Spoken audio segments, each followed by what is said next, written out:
tomto videu si ukážeme, prečo a ako vám môže naša ručná vákuová pumpa pomôcť s odberom kolostra pre mláďa tesne po pôrode.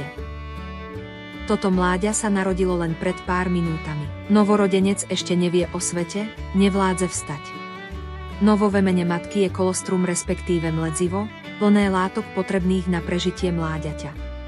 Čím skôr mláďa získa toto kolostrum pre seba, tým lepšie bude mať vyhliadky pre život. Bez kolostra by neprežilo.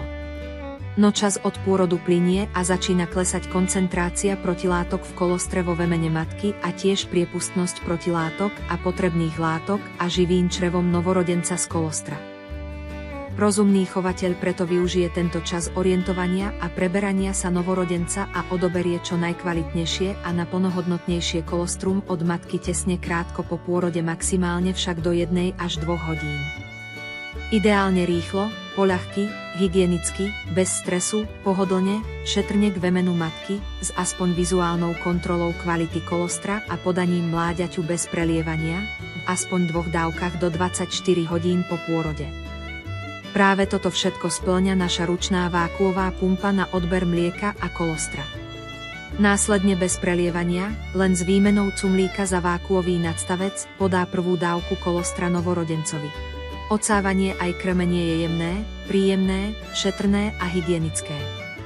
Novorodenec o to rýchlejšie získa silu vstať, nájsť vemeno matky a sať. Kým mu to ale pôjde, vďaka ručnému vákuovému dojiču je prijatím kolostra a protilátok už ochránený od väčšiny mikroorganizmov a bacilov z prostredia či matky a zároveň prijal dostatok prvotných živín a energie nevyhnutných pre život. Navyše, nespotrebované kolostrum môže farmár šikovne ekonomicky využiť na ďalší predaj alebo uskladnenie pre iné mláďatá priamo v odbernej nádobke ručnej pumpy. Ak máte záujem, spoločnosť Valdos poskytuje aj bezplatné odborné poradenstvo k tejto téme. Neváhajte nás preto osloviť cez naše kontakty.